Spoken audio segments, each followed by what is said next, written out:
여러분은 노후에 가장 중요한 것이 무엇이라고 생각하십니까? 돈일까요? 건강일까요? 자식일까요? 물론 다 중요합니다. 하지만 제가 수많은 어르신들을 상담하면서 느낀 한 가지가 있습니다. 의외로 가장 많은 후회를 남기는 것은 집이었습니다. 이상한 일이 벌어지고 있습니다. 대형 병원 바로 옆 아파트로 이사 간 분들이 1년도 차에 지나지 않아 다시 이사를 합니다.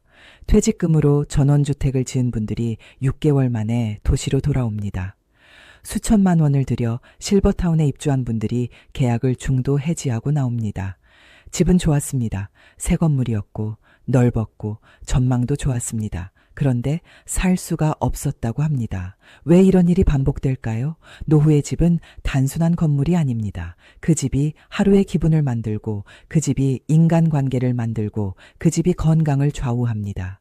60세 이후 집을 잘못 고르면 집이 나를 보호하는 공간이 아니라 나를 가두는 공간이 됩니다. 반대로 집 하나를 잘 고르면 큰 돈이 없어도, 특별한 취미가 없어도 하루하루가 안정됩니다. 놀랍게도 그 차이는 집값이 아니었습니다. 평수가 아니었습니다. 인테리어가 아니었습니다. 오늘은 노후에 절대 실패하지 않는 집 선택 기준을 말씀드리겠습니다. 대부분이 정반대로 생각하고 있는 기준입니다. 병원 옆이 아닙니다. 전원주택이 아닙니다. 실버타운도 아닙니다. 진짜 답은 생각보다 훨씬 현실적이고 단순합니다. 첫 번째 기준입니다. 집 크기의 착각입니다. 이제 애들도 다 독립했으니 작은 집이 편하지 않겠어. 이렇게 생각하시는 분들 많습니다. 69세 이선자 씨도 그렇게 생각했습니다. 남편을 먼저 보내고 혼자 32평 아파트에 살고 있었습니다. 방이 많고 관리비도 부담이 되니 과감히 11평 오피스텔로 이사했습니다. 처음엔 홀가분했습니다. 청소도 금방 끝나고 관리비도 줄었습니다. 그런데 한 달이 지나자 선자 씨는 이렇게 말했습니다. 이 집은 쉬는 집이 아니라 숨 막히는 집이에요. 왜일까요? 좁은 집에는 여백이 없습니다. 식탁 하나 놓으면 공간이 끝입니다. 친구가 오면 앉을 자리도 마땅치 않습니다.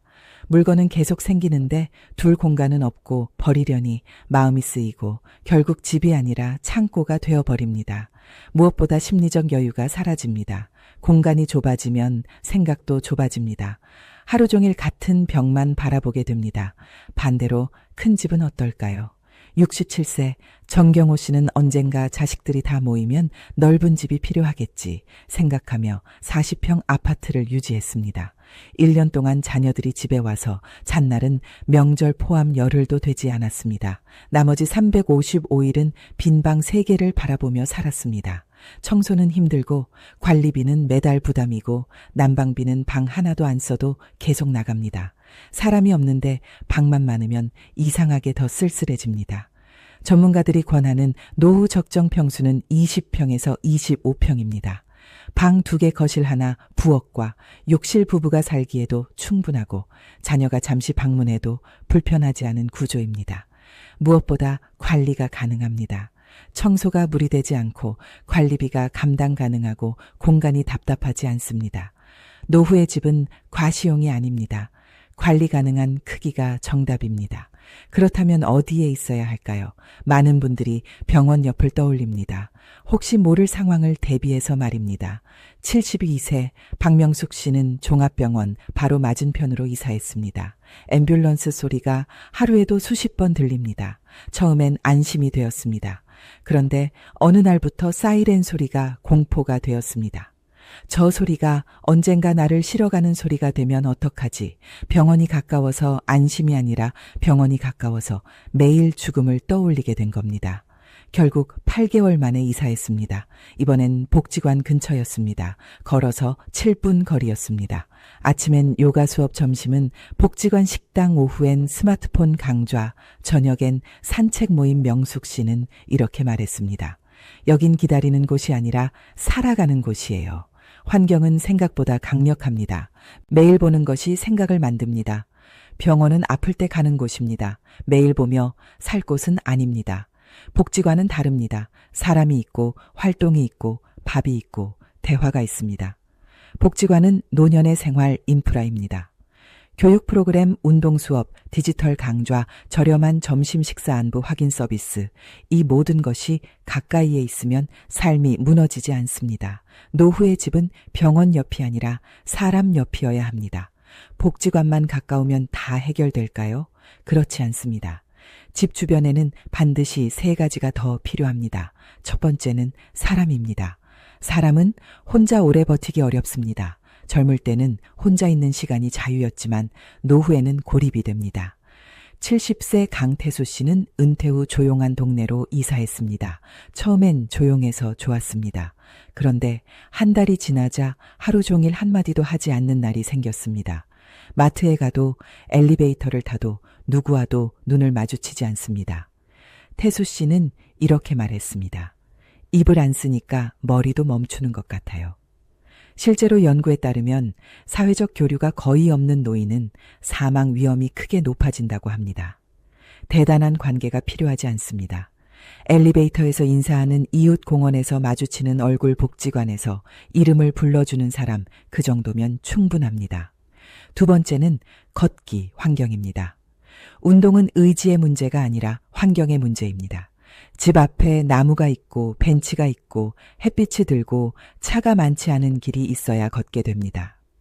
차 소리와 매연 속 인도는 산책이 아니라 고역입니다. 반대로 공원과 산책로는 약보다 좋은 치료제입니다.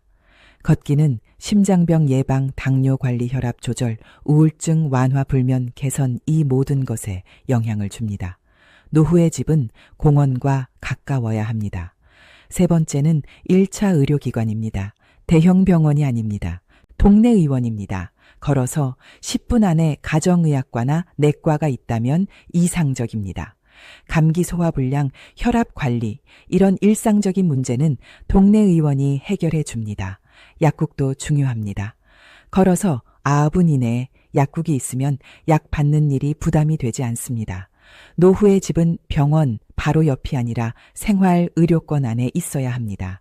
그렇다면 많은 분들이 궁금해합니다. 실버타운은 어떻습니까? 시설이 좋고 밥이 나오고 청소가 되고 의료 지원도 있고 안전하지 않습니까? 68세 오정자 씨는 고급 실버타운에 입주했습니다. 호텔 같은 로비 정해진 식사간호 인력 문화 프로그램, 처음엔 만족했습니다. 하지만 1년이 지나자 이렇게 말했습니다. 편한데 숨이 막혀요. 왜일까요? 그곳엔 노인만 있습니다. 대화는 늘 건강 이야기입니다. 혈압, 약, 통증, 하루 일과는 정해져 있고 선택권이 많지 않습니다. 사람은 스스로 선택할 때 살아있다는 감각을 느낍니다.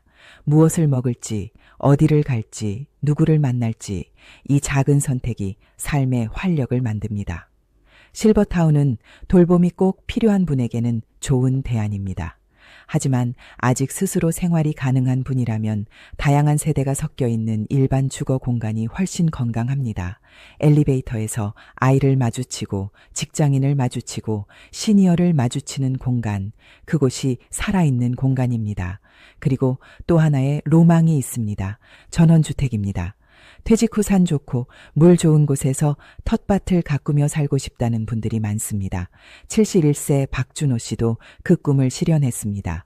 경기도 외곽에 28평 전원주택을 지었습니다. 처음엔 천국 같았습니다. 공기 좋고 마당 있고 별이 보입니다. 하지만 여름이 오자 잡초가 무릎까지 자랐습니다. 벌레가 집 안으로 들어옵니다. 가을에는 낙엽이 쌓이고 겨울에는 눈을 치워야 합니다. 보일러가 고장나면 직접 업체를 불러야 합니다. 마트는 차로 20분, 병원은 30분, 약국은 15분, 차 없이는 아무것도 할 수 없습니다. 무엇보다 무서운 것은 고립입니다. 아프거나 쓰러지거나 도움이 필요할 때 바로 달려올 사람이 없습니다. 결국 준호 씨는 2년을 채우지 못하고 다시 도시로 돌아왔습니다. 전원주택은 낭만보다 관리가 먼저입니다. 결국 많은 분들이 다시 도시로 돌아옵니다. 그리고 이렇게 말합니다. 결국 아파트가 제일 낫더라. 왜일까요? 아파트는 완벽하지 않습니다. 층간소음도 있고 이웃 문제도 있습니다. 그런데도 노후의 가장 실패 확률이 낮은 주거 형태가 아파트라는 데는 이유가 있습니다. 첫 번째는 생활 인프라입니다. 병원, 약국, 마트, 은행, 복지관, 카페, 이 모든 것이 걸어서 10분 안에 있는 구조. 갑자기 약이 필요해도 비가 와도 눈이 와도 해결이 됩니다. 두 번째는 안전입니다. 경비, CCTV, 출입 통제, 혼자 사는 노년에게 이 세 가지는 심리적 안정감입니다. 밤에 현관을 나설 때 불안하지 않은 것, 이것이 큰 차이를 만듭니다. 세 번째는 관리의 편리함입니다. 보일러 고장, 전기 문제, 수도, 누수 전원주택은 직접 해결해야 하지만 아파트는 관리실에 전화 한 통이면 됩니다. 나이가 들수록 직접 해결하는 능력보다 도움을 받을 수 있는 구조가 중요합니다. 네 번째는 커뮤니티입니다. 경로당 주민, 동호회, 문화센터, 억지로 친해질 필요는 없습니다. 하지만 선택할 수 있다는 것이 중요합니다. 다섯 번째는 자산 가치입니다. 혹시라도 요양시설로 옮겨야 하거나 자녀 근처로 이동해야 할 때 아파트는 비교적 팔기가 쉽습니다. 이 유연성이 노후의 안정성을 만듭니다. 그렇다면 어떤 아파트가 좋을까요? 여기서 중요한 기준이 나옵니다. 첫째, 20평에서 25평 사이, 너무 작지 않고 너무 크지 않은 크기, 방 2개 거실, 주방, 화장실 부부가 살기 충분하고 자녀가 잠시 와도 불편하지 않은 구조. 둘째, 엘리베이터가 있는 구조. 지금은 괜찮아도 10년 후를 생각해야 합니다. 셋째, 복지관 생활권, 걸어서 10분 이내에 복지관이나 주민센터가 있는 곳. 넷째, 공원과 산책로 접근성. 집에서 나와 5분 안에 걷기 좋은 길이 있는지 확인해야 합니다. 다섯째, 동네 의원과 약국 접근성. 대형 병원은 차로 20분, 30분이면 충분합니다. 하지만 동네 의원은 가까워야 합니다. 그리고 최근 주목받는 선택지가 있습니다. 중소도시 전원형 아파트입니다. 세종, 원주, 기업도시, 혁신도시, 이런 곳들은 자연과 도시 인프라가 함께 있습니다. 서울 아파트를 팔면 이런 곳에서 25평 아파트를 사고도 현금이 남는 경우가 많습니다. 그 현금은 노후 생활비가 됩니다. 생활비 부담은 줄고 자연은 가까워지고 인프라는 유지됩니다. 실제로 서울 거주노인보다 중소도시 거주노인의 생활 만족도가 더 높다는 조사도 있습니다. 집값이 아니라 삶의 밀도가 중요합니다. 이제 질문 하나 드리겠습니다. 10년 후에 나는 이 집에서 여전히 살 수 있을까요?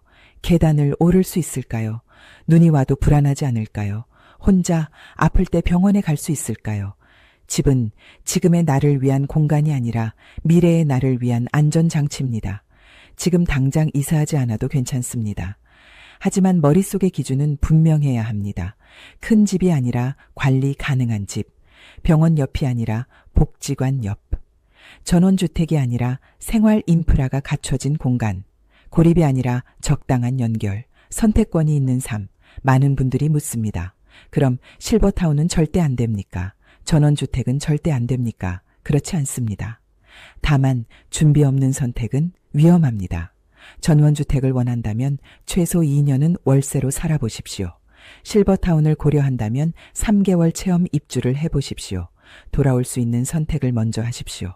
노후는 되돌리기 어려운 시기입니다. 집은 감정이 아니라 구조로 결정해야 합니다. 그리고 마지막으로 이 한 가지를 꼭 기억하십시오. 노후의 집은 편안함보다 자율성이 중요합니다. 내가 오늘 무엇을 할지 내가 결정할 수 있는 공간, 사람을 만날지, 쉴지, 배울지, 걸을지 그 선택이 가능한 곳. 그곳이 진짜 노후의 집입니다.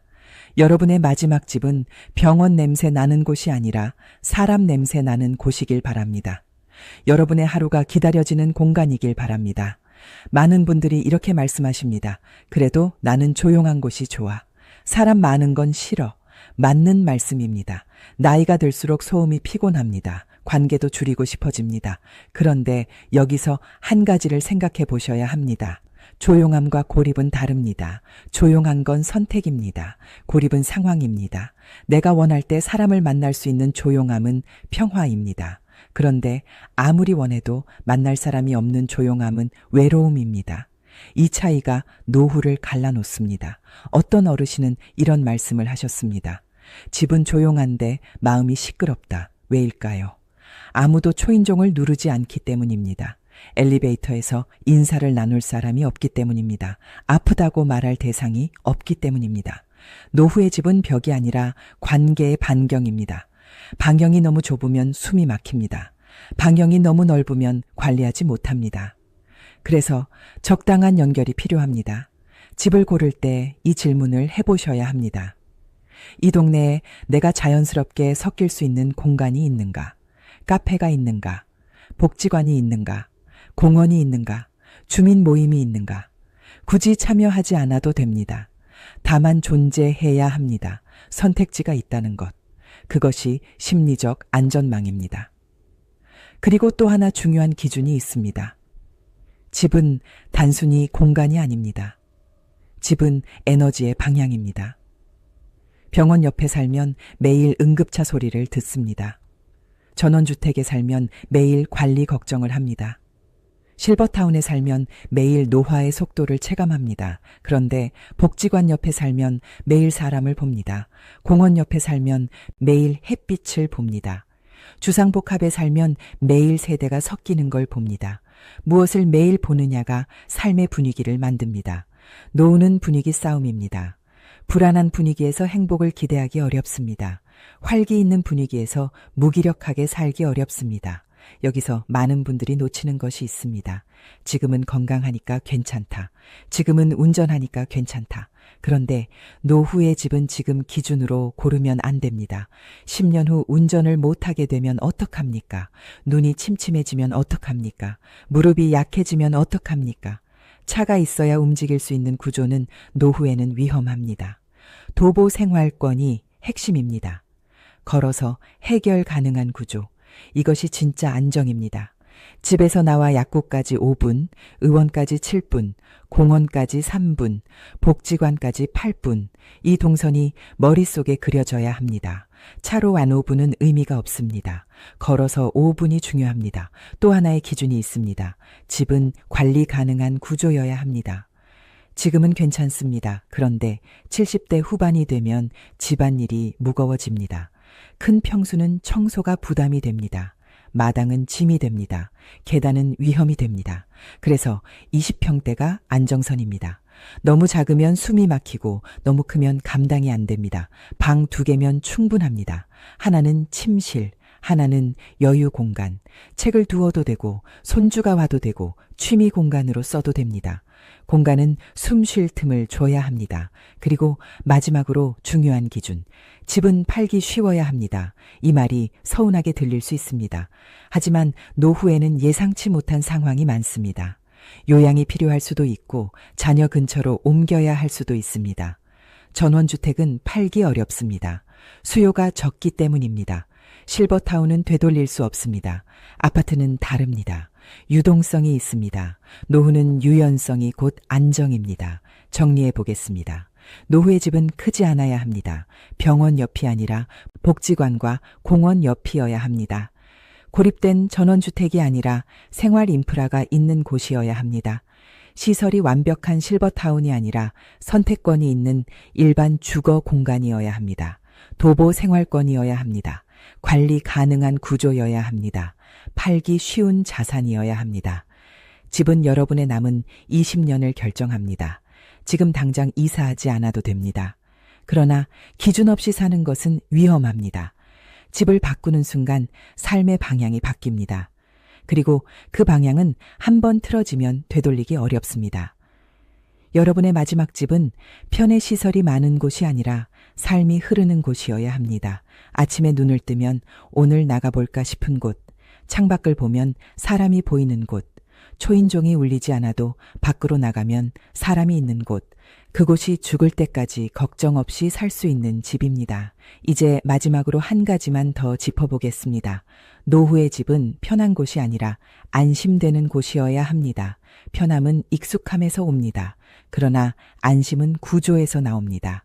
문을 닫았을 때 고요한 집이 아니라 문을 열었을 때 세상과 연결되는 집. 그 차이가 노후를 바꿉니다. 어떤 분은 이렇게 말씀하셨습니다. 나는 조용한 전원주택이 꿈이었다. 그런데 막상 살아보니 하루 종일 말 한마디 안 하는 날이 늘었다. 처음에는 좋았습니다. 새소리도 좋고 공기도 좋았습니다. 그런데 시간이 지나자 새소리는 배경음이 되고 공기는 당연해졌습니다. 남은 건 침묵뿐이었습니다. 반대로 어떤 분은 중소도시의 23평 아파트로 옮겼습니다.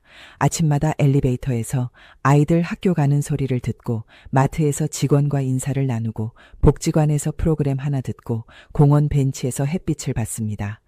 그분이 하신 말이 인상적이었습니다. 여긴 특별한 게 없는데 이상하게 하루가 가볍다. 특별함이 아니라 균형이었습니다. 노후의 집은 균형의 문제입니다. 고립과 연결 사이, 편의와 자유 사이, 자산과 소비 사이. 너무 한쪽으로 치우치면 반드시 다른 쪽이 무너집니다. 그래서 다시 묻습니다. 10년 후에도 이 집에서 내가 스스로 문을 열고 나갈 수 있습니까? 10년 후에도 이 동네에서 누군가와 눈을 마주칠 수 있습니까? 10년 후에도 이 집을 관리하는 일이 부담이 되지 않겠습니까? 이 세 질문에 망설임 없이 고개를 끄덕일 수 있다면 그 집이 정답입니다. 노후는 축소가 아니라 재배치입니다. 큰 집을 줄이고 고립을 줄이고 부담을 줄이고 대신 연결을 늘리고 도보 거리를 늘리고 사람을 늘리는 것입니다. 실버타운은 편리합니다. 그러나 선택권이 줄어듭니다. 전원주택은 낭만적입니다. 그러나 고립이 깊어집니다. 병원 옆은 안심처럼 보입니다. 그러나 불안이 가까워집니다. 결국 남는 건 생활 인프라가 갖춰진 관리 가능한 크기의 도보 생활권 아파트입니다. 특히 복지관과 공원, 동네 의원과 약국이 가까운 곳. 그곳이 가장 현실적인 답입니다. 서울이 아니어도 됩니다. 중소도시도 충분합니다. 중요한 건 화려함이 아닙니다. 지속 가능성입니다. 매일 반복되는 일상이 지치지 않는 구조. 그게 노후의 집입니다. 마지막으로 기억하십시오. 집은 지금의 나를 위한 공간이 아니라 앞으로의 나를 위한 안전망입니다. 당장 편한 곳보다 10년 후에도 안심되는 곳. 그 기준으로 고르신다면 노후 20년은 훨씬 가벼워집니다. 여러분의 마지막 집이 여러분을 지켜주는 집이 되길 바랍니다.